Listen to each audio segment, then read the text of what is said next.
नमस्कार साथियों, unique politics पे आप सभी का स्वागत है। मैं उमेश झिलमिलिया। साथियों, आज चर्चा करेंगे हरियाणा चुनाव को लेकर के। हरियाणा में चुनावी सभाएं सारी पार्टियां कर रही हैं अपनी अपनी, और बीएसपी इनेलो का गठबंधन है, आप सभी जानते हैं। आकाश आनंद जी और अभय चौटाला जी लगातार रैलियां कर रहे हैं। आकाश आनंद शुरुआत से ही, जब से गठबंधन हुआ है तब से वहाँ पर मजबूती से प्रचार प्रसार कर रहे हैं और चौपाले लगा रहे हैं, जनसभाएं कर रहे हैं और लोगों के बीच में जाकर मेहनत कर रहे हैं। लेकिन 25 तारीख से बड़ा बदलाव हुआ, क्योंकि जो 21% दलितों की आबादी है वो मायावती जी को देखने के लिए तरसती है, और 25 तारीख से मायावती जी ने रैली अपनी हरियाणा के अंदर शुरू कर दी है। 25 तारीख में उचाना में बहन जी ने अपनी रैली की, पर्थला में की, जिंद में की। तो जहाँ जहाँ बहन जी अपनी रैली कर रही हैं तो वहाँ लाखों की भीड़ नजर आ रही है। यानी कि जो दलित मायावती जी को देखने के लिए तरसता है वो हर कोने से, हर गांव से निकलकर मायावती जी को देखने आ रहा है, यानी कि भीड़ निकल रही है। तो माहौल बदलेगा बहन जी की रैली होने के बाद से, और लगातार अभी रैलियां हो रही हैं। 5 तारीख में वोटिंग होनी है, उससे पहले बहन जी की रैलियां हैं, और 8 तारीख में परिणाम आ जाएंगे कि किसकी सरकार वहां बनने वाली है। तो माहौल जिस तरह का वहां बनता जा रहा है, हमने बताया पहले भी कि वहाँ पर शेड्यूल कास्ट जो दलित हैं, अभी तक कांग्रेस ज़्यादातर वहाँ वोट ले लेती थी। शैलजा जो थी, जब जो कांग्रेस के ही समर्थक थे, हुड्डा समर्थक थे, उन्होंने जिस तरह की बयानबाजी शैलजा को लेकर की थी, उसमें आकाश आनंद जी ने भी ऑफर भी दिया था कि जो मान सम्मान आपको बीएसपी में मिलेगा, जो दलितों की, पिछड़ों की पार्टी है, जहाँ सबको सम्मान दिया जाता है, आप ऐसी पार्टी में आइए।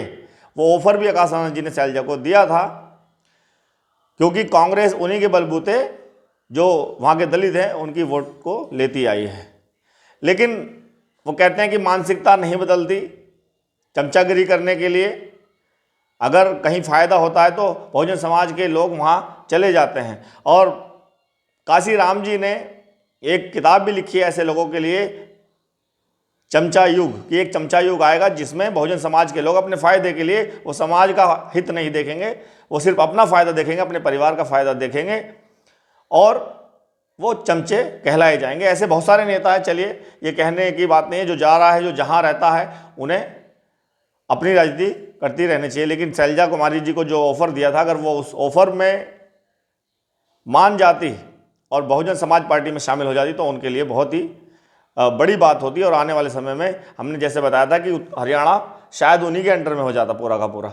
चलिए, वो कांग्रेस के साथ ही है, लेकिन जो मानसिकता है कांग्रेस की और बीजेपी की, आकाश आनंद जी और मायावती जी लगातार कह रहे हैं कि जातिवादी मानसिकता कांग्रेस की भी है और बीजेपी की भी है।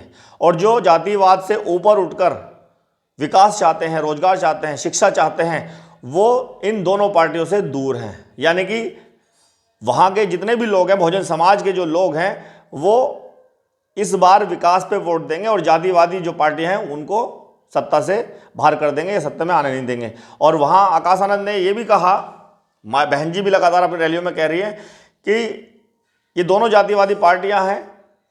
10 साल बीजेपी को वहाँ लोगों ने, जनता ने देख लिया, कांग्रेस भी रही वहाँ पर, तो इन्होंने कोई विकास नहीं किया।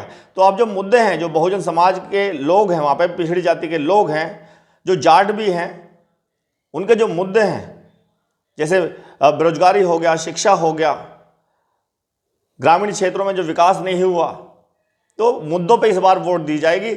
और बहन जी ने उत्तर प्रदेश के अंदर 4 बार रही मुख्यमंत्री, जो शासन चलाया, जो कार्यकाल रहा, जो काम किए, उनको गिनाने की कोशिश की जा रही है। और बताया जा रहा है कि जो शासनकाल वैसा चला था वही हरियाणा में चलाने की वो चलाएंगे। और बसपा इनेलो गठबंधन की अगर सरकार बनती है, अभय चौटाला मुख्यमंत्री होंगे, लेकिन 2 डिप्टी सीएम भी हो सकते हैं, जिसमें पिछड़ी और दलित जाति से एक डिप्टी सीएम हो सकता है।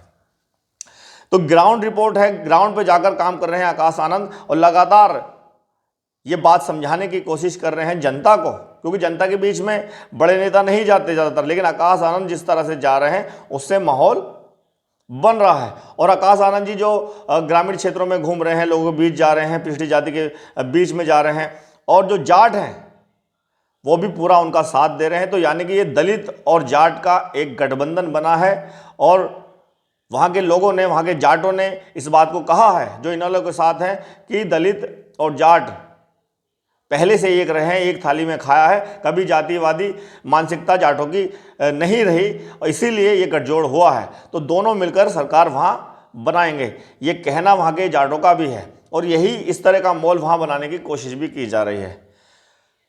जो भीड़ मायावती जी की रैली में आ रही है, उतनी जो भीड़ है वो दूसरी रैलियों में, चाहे वो कांग्रेस की हो चाहे वो भाजपा की हो, उसमें दिखाई नहीं दे रही। क्योंकि जो गरीब तबका है, जो दलित है, जो वंचित है, जिसको ना शिक्षा मिली है ना रोजगार मिला है, जो गरीब का गरीब ही रह गया, वो मायावती जी को देखने के लिए तरसता है और बहन जी को एक तरह से देवी मानता है। और पूरे देश में, सिर्फ हरियाणा की बात नहीं है, पूरे देश में बहुजन समाज पार्टी के राष्ट्रीय अध्यक्ष मायावती जी को जिस तरह से प्यार करते हैं लोग, क्योंकि मायावती जी हमेशा, अमीरों की राजनीति तो सबने की, अमीर तो और अमीर होता रहा, और अगर अमीर ही बैठ गए सत्ता में तो वो अमीरों को अमीर कर देते हैं। लेकिन बहुजन समाज पार्टी के राष्ट्रीय अध्यक्ष बहन जी जहाँ से निकली हैं, जिस दलित मतलब जाति से निकली हैं, और जो उन्होंने मेहनत की है, संघर्ष किया है, और जो उन्होंने गरीबों के लिए किया है, गरीबों को आगे बढ़ाया है, इसीलिए पूरे देश में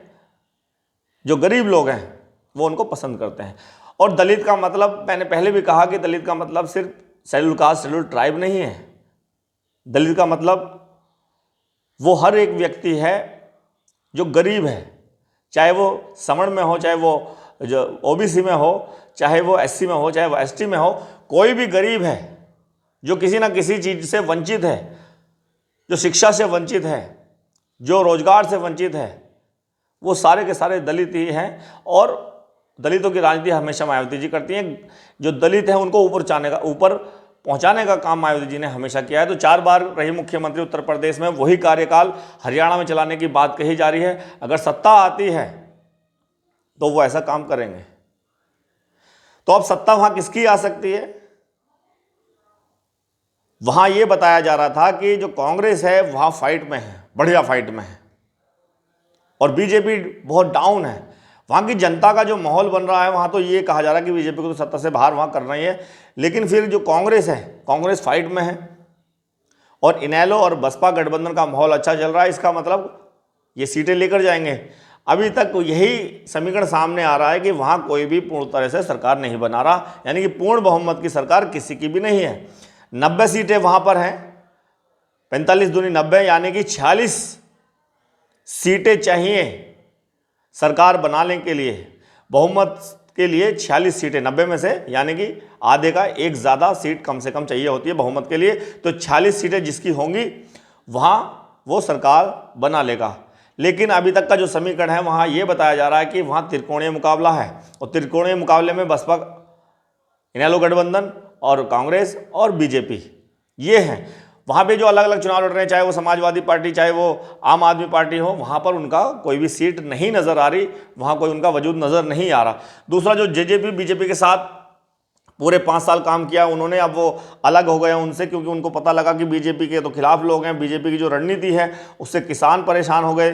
जो आंदोलन रहा, कृषि आंदोलन, उसकी वजह से ये उन पर इफेक्ट पड़ा बीजेपी पर, तो वहाँ माहौल बीजेपी के खिलाफ बना। तो जेजेपी जो पार्टी है वो बाहर हो गई।